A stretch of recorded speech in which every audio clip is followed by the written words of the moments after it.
Alhamdulillah,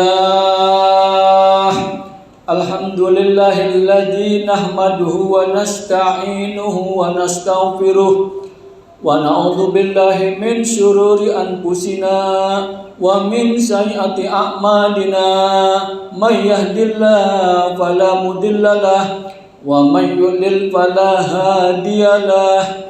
Asyhadu an la ilaha illallah wahdahu la syarikalah wa asyhadu anna sayyidana wa nabiyyana Muhammadan abduhu wa rasuluh.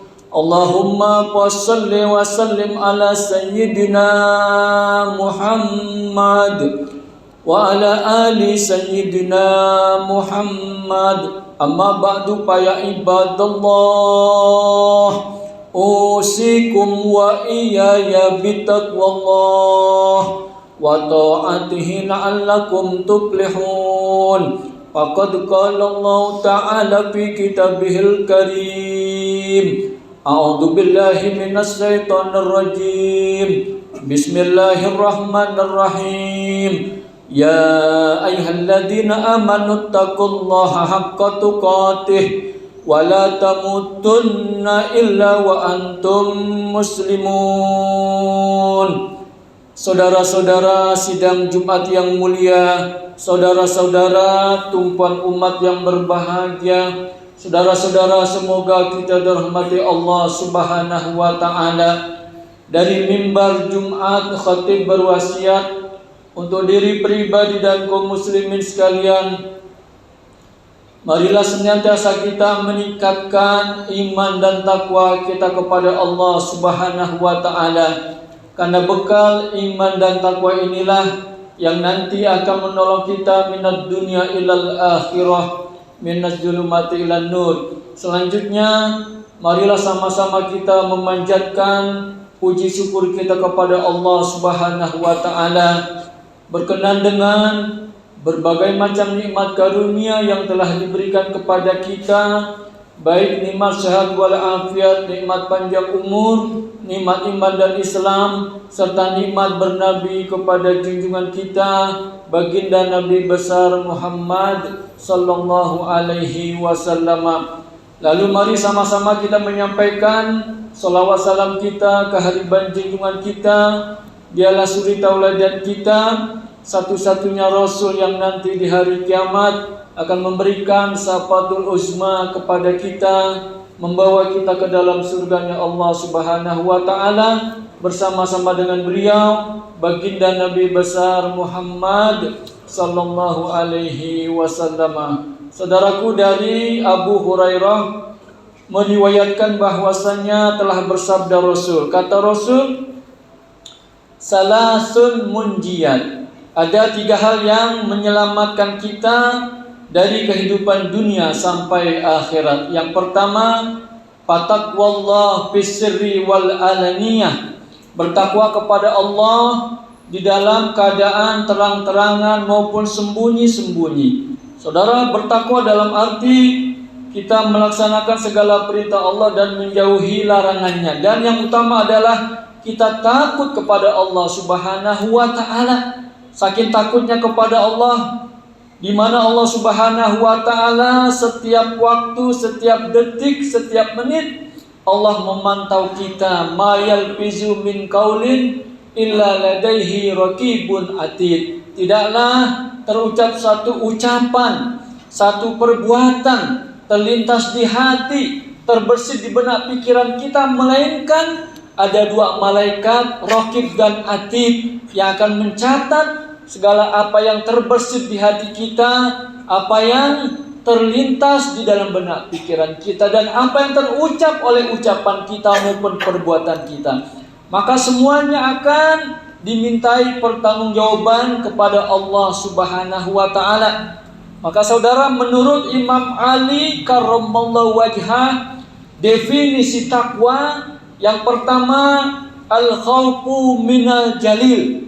Menurut Imam Ali, takwa itu adalah yang pertama, takut kepada Allah Subhanahu wa taala. Bahkan definisi takwa ini setiap hari Jumat, seminggu sekali para khatib menyampaikan wasiat takwa di dalam khutbah Jumatnya. Bahkan wasiat takwa ini menjadi rukun khutbah. Manakala khatib lalai tidak menyampaikan wasiat takwa, maka sholat Jumatnya menjadi tidak sah. Na'udzubillah. Saking pentingnya definisi takwa disampaikan kepada hadirin sholat Jumat setiap hari Jumat, setiap minggu. Maka saudara, takut kepada Allah dimanapun kita berada. Jangan-jangan ketika kita dalam maksiat kepada Allah, enggak taunya Allah menjemput ajal kita. Na'udzubillah. Maka itulah pentingnya takut kepada Allah dalam waktu pagi, siang, sore, malam. Mau susah, mau senang, mau miskin, mau kaya, mau tua, mau muda, mau dalam keadaan susah atau senang, dalam kondisi apapun, Allah tidak memandang kita. Yang Allah pandang adalah bagaimana kita takut kepada Allah, bagaimana kita takwa kepada Allah Subhanahu wa ta'ala. Kalau kita nanti berhujjah, beralasan di hadapan Allah, ya Allah, karena miskin saya tidak takwa, maka Allah munculkan yang namanya Nabi Ayub alaihissalam. Nabi Allah Ayub, saking susahnya, saking merananya, semua tubuhnya tidak ada sejengkal yang mulus, saudara. Semua tubuhnya penuh dengan penyakit. Kalau kita orang kaya dengan dalih kekayaan, kita tidak bertakwa, maka Allah tampilkan Nabi Allah Sulaiman alaihissalam. Nabi Allah Sulaiman seorang nabi, seorang rasul, seorang yang kaya, seorang raja. Bahkan yang namanya syaitan, iblis, hewan, tumbuhan, angin, semuanya tunduk kepada Nabi Allah Sulaiman, saudara. Bahkan suatu ketika Nabi Allah Sulaiman ingin memberi makan kepada semua makhluk, minta izin kepada Allah. Namun ternyata ketika stok makan logistik habis, sementara masih ada makhluk lain yang belum sempat ia beri makan. Saking banyaknya makhluk Allah, saudara. Nabi Sulaiman orang yang kaya tetap takwa kepada Allah.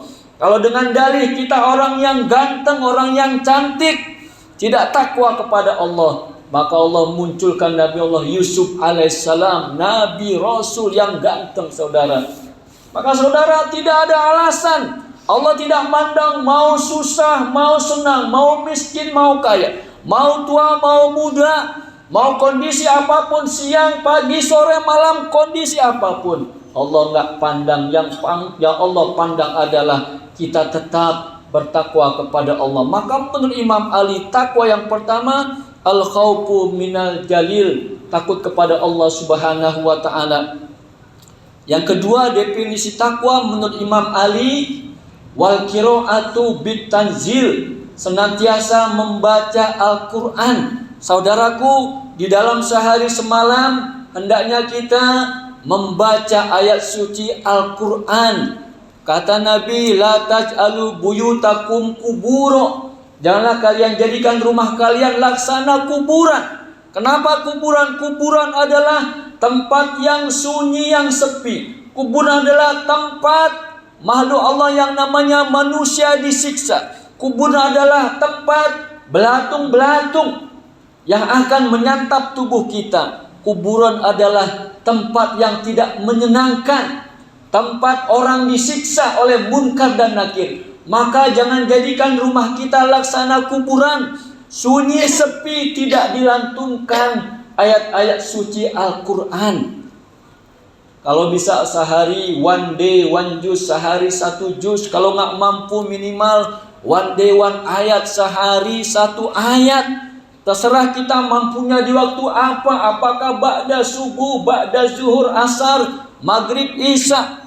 Kapan ada waktu kita baca Al-Quran, minimal satu ayat, kita sentuh Al-Quran. Berapa banyak waktu mau menikah, maharnya, mas kawinnya Al-Quran. Selesai ijab kabul, Al-Quran ditinggalkan, masih terbungkus rapi seperti parsel, disimpan di dalam lemari, tidak pernah disentuh, bahkan disarangi oleh laba-laba, oleh kencing tikus, naudzubillah. Al-Qur'annya masih bagus, masih utuh. Kenapa? Al-Quran tidak pernah disentuh, Al-Quran tidak pernah dibaca, naudzubillah. Sementara kita kalau scroll HP kita lihat YouTube, TikTok, Instagram, internet dan sebagainya, kita bisa bermenit-menit, berjam-jam, gak pernah terlewatkan. Sementara buat menyentuh Al-Quran, membaca Al-Quran, walaupun satu ayat, kita tidak ada giroh, tidak ada kemauan, tidak ada keinginan, naudzubillah. Maka menurut Imam Ali definisi takwa yang kedua, wal qiraatu bit tanzil, senantiasa membaca Al-Quran. Kemudian yang ketiga, wal qanaatu minal qalil, merasa cukup bersyukur kepada Allah dengan nikmat yang sedikit. Malam yaskur qalilan, lam yaskur katsiran. Barang siapa yang Allah beri nikmat sedikit, tidak pandai bersyukur, maka pasti kalau Allah kasih nikmat yang banyak, pasti tidak akan bersyukur. Yang kecil saja enggak bersyukur, bagaimana Allah kasih nikmat yang banyak? Saudara, kalau kita setiap hari mengeluh, kita mengeluh kesah, ngedumel, tidak ada habisnya. Saudara, ada orang mengeluh, ngedumel dalam keadaan susah. Saudara, kalau mau bicara nikmat, tubuh kita ini banyak nikmat. Saudaraku, gak usah jauh-jauh, mata kita adalah nikmat. Bisa kita bayangkan seandainya kita bangun tidur, sebelah bola mata kita gak bisa terbuka, gak bisa melihat. Kita pusing 7 keliling, panik bukan main, takut bukan main, baru sebelah mata. Bagaimana kalau kedua bola mata kita bangun tidur, kita nggak bisa melihat? Kalau mata kita nggak bisa melihat, hilang nikmat dunia. Kita nggak usah jauh-jauh, mau ke kamar mandi nggak bisa, mau berjalan nggak bisa, apalagi mau bekerja. Saudara, tubuh kita banyak nikmat. Saudaraku, zaman sekarang canggih. Ada orang minusnya tinggi, matanya minusnya tinggi 7, 8, 9, dioperasi lasik mata. Saudara, operasi lasik mata sebelah mata itu memakan biaya kurang lebih 25 juta, 50 juta. Operasi lasik mata bukan membuat mata, bukan menciptakan mata, tapi mengurangi minus mata. Satu mata 50 juta, berarti kalau kedua bola mata 100 juta. Ada orang saking miskinnya menjual ginjal 1 miliar, bisa kita bayangkan. Tubuh kita ini semuanya uang. Kenapa? Karena kita tidak pernah merasakan bahwa itu adalah nikmat dari Allah Subhanahu wa ta'ala. Maka saudara, sudah bukan zamannya lagi kalau kita selalu keluh kesah, ngedumel, merasa susah. Semua yang Allah beri ini adalah nikmat dari Allah. Bahkan kita bernapas adalah nikmat.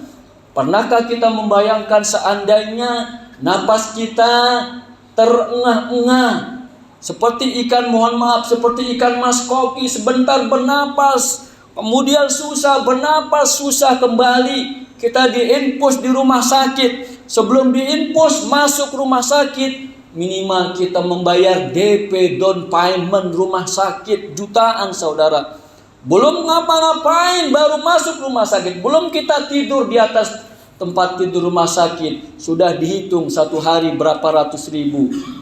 Belum diinfus cairan oksigen minimal 25.000. Bisa kita bayangkan. Maka saudara, orang yang takwa adalah wal qanaatu minal qalil, senantiasa merasa cukup, senantiasa bersyukur atas nikmat yang sedikit. Kemudian definisi takwa yang keempat, wal istidad liyaumir rahil, mempersiapkan diri untuk menghadapi hari esok. Hari esok yang utama adalah kita berjumpa dengan Allah Subhanahu wa ta'ala. Manakala Allah mengambil umur kita, menjemput ajal kita, maka sudah hilang kesempatan untuk bertaubat hilang, kesempatan untuk beramal soleh hilang, kesempatan untuk hidup ini itu hilang, semuanya hilang. Kenapa? Karena modal utamanya umruka ra'su malika, umur kita adalah modal kita. Walaupun kita kaya bukan main, tapi kalau hari itu Allah mengambil umur kita, kekayaan kita akan hilang, diperebutkan oleh anak istri kita, oleh ahli waris. Maka saudara, definisi takwa yang keempat, wal istidad liyaumir rahil, mempersiapkan diri menghadapi hari berjumpa dengan Allah Subhanahu wa taala. Maka kembali pada pokok persoalan yang menyelamatkan kita yang pertama, fataqwallahu fisirri wal alaniyah, senantiasa bertakwa kepada Allah di dalam keadaan terang-terangan maupun sembunyi-sembunyi, dalam keadaan sendiri maupun berjamaah. Kemudian yang kedua, wal qaulu bil haqqi indar ridha wasyuhti, berkata benar dalam keadaan senang, dalam keadaan tenang maupun dalam keadaan marah. Terkadang kita kalau dalam keadaan marah, terkadang lupa untuk mengontrol emosi, mengontrol diri, maka keluar ucapan-ucapan yang tidak benar, keluar ucapan kebun binatang, keluar semua. Kenapa? Saat itu kita tidak bisa mengontrol emosi kita, maka dituntut kita berkata benar dalam keadaan senang, tenang maupun dalam keadaan marah. Saudara, bagaimana guru-guru kita para alim ulama mengajarkan? Sekarang ini banyak saudara ilmu pengetahuan menyebar, tapi akhlak pada pudar. Ilmu pengetahuan mudah, tapi akhlak pada rendah. Sekarang banyak orang-orang pintar, tapi kebanyakan membohongi umat, membohongi rakyat. Saudara, naudzubillah.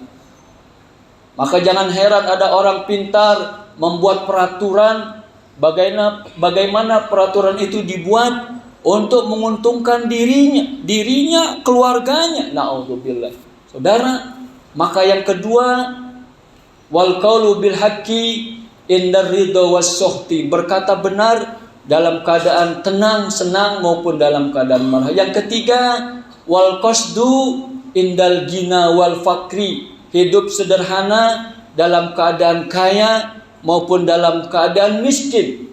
Orang kaya saja dituntut untuk hidup sederhana, apalagi orang yang miskin.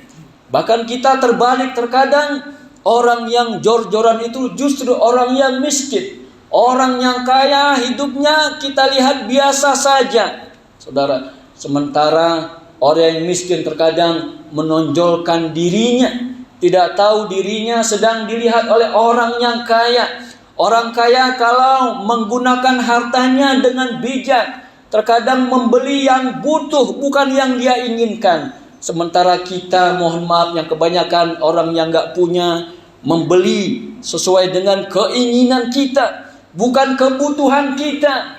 Maka jatuhnya adalah berlebih-lebihan tasrif wa tabzir, naudzubillah. Maka yang menyelamatkan kita yang ketiga adalah wal qasdu indal gina wal fakri, hidup sederhana dalam keadaan kaya, apalagi dalam keadaan miskin. Kemudian selanjutnya kata Nabi, wasalasun muhlikat, ada 3 hal yang menyengsarakan kita. Kalau tadi menyelamatkan, ini ada 3 hal yang menyengsarakan kita. Yang pertama, fasuhun muta'un, bakhil yang kebangetan.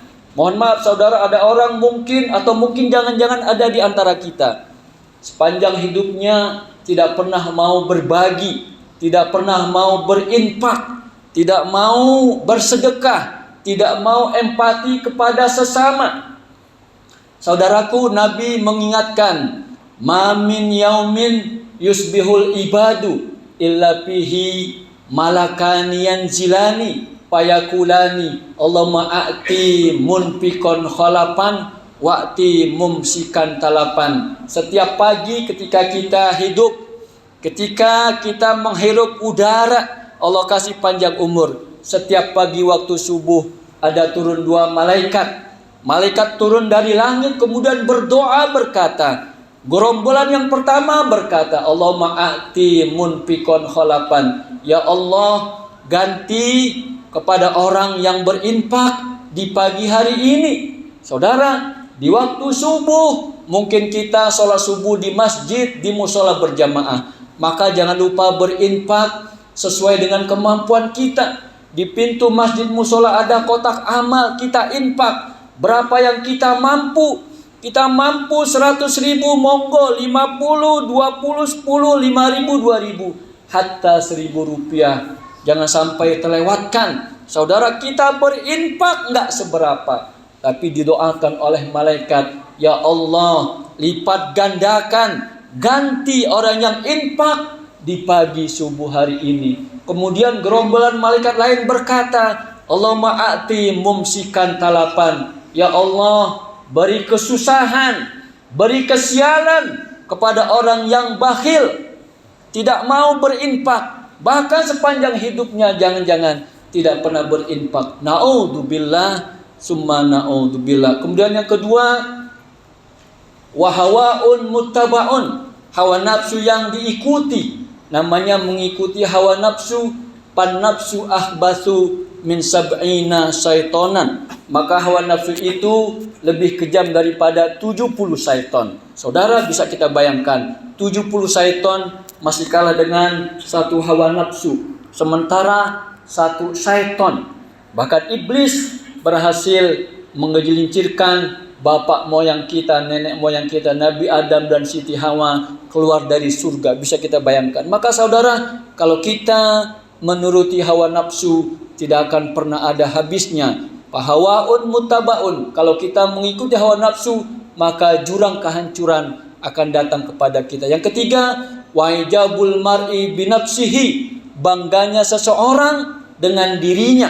Saudara, kalau kita menjadi orang yang sukses, kalau kita menjadi orang yang berhasil, kalau kita menjadi orang yang kaya, orang yang mampu, maka saudara, semua yang kita punya bukan karena kepandaian kita, bukan karena kecerdasan kita, bukan karena kepintaran kita, bukan karena ilmu kita, tapi semata-mata itu sebab dari Allah Subhanahu wa ta'ala. Ujung-ujungnya Allah yang memberikan itu semua kepada kita. Maka kita tidak pantas bangga diri, sombong dengan apa yang kita punya. Na'udzubillah. Saudaraku, sidang Jumat yang dirahmati Allah Subhanahu wa ta'ala, inilah yang dapat khatib sampaikan. Semoga Allah berkenan memberikan taufik hidayah, memberikan bimbingan kepada kita terhadap 3 hal yang menyelamatkan. Allah memberikan kekuatan kepada kita untuk dapat mengamalkannya, dan terhadap 3 hal yang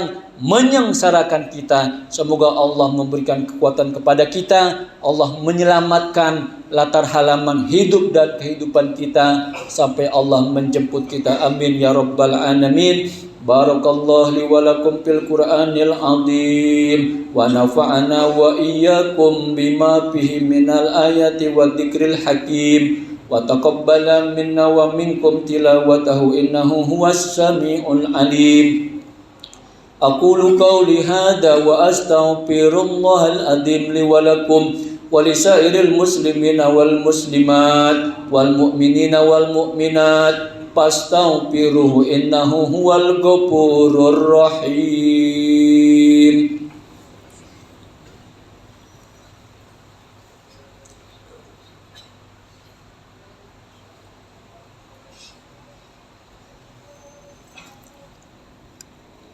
Alhamdulillah, alhamdulillahilladzi amarna bil ittihadi wal i'tisami bihablillahil matin. Asyhadu an la ilaha illallah wahdahu la syarikalah, iyyahu na'budu wa iyyahu nasta'in. Wa asyhadu anna sayyidana wa nabiyyana Muhammadan abduhu wa rasuluh al-mab'uts rahmatan lil alamin. Allahumma shalli wa sallim ala sayyidina Muhammad wa ala ali sayyidina Muhammad. Amma ba'du fa ya ibadallah, usikum wa iyaya bitaqwallah wa ta'atihi la'allakum tuflihun. Faqad qala Allah ta'ala fi kitabihil karim. A'udzu billahi minasy syaithanir rajim.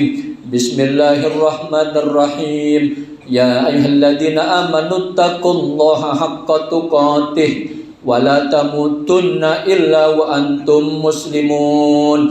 Wa qala aidan wal asri innal insana lafi khusr illa alladziina amanu wa amilus shalihat wa tawassaw bil haqqi wa tawassaw bis sabr. Wa'lamu annallaha ta'ala amarakum amran amima wa bada binafsi ta'lima wa qala jalla jalalu azima innallaha wa malaikatahu yusalluna 'alan nabi ya ayyuhalladzina amanu sallu 'alaihi wa sallimu taslima. Allahumma ighfir lil muslimina wal muslimat wal mu'minina wal mu'minat al ahya'i minhum wal amwat innaka samiun qaribun mujibud da'awat wa ya qadiyal hajat wa ya kafiyal muhammad wa ya kafirat dunubat wal khati'at rabbana ighfir lana wa li walidina warhamhum kama rabbawna shighara rabbana atina fid dunya hasanah wa fil akhirati hasanah wa qina adzabannar. Ibadallah, innallaha ya'muru bil adli wal ihsan wa ita'idil qurba wa yanha 'anil fahsya'i wal munkari wal baghi ya'idukum la'allakum tadhakkarun wa la dzikrullahi akbar wallahu ya'lamu ma tasna'un. Aqimis shalah.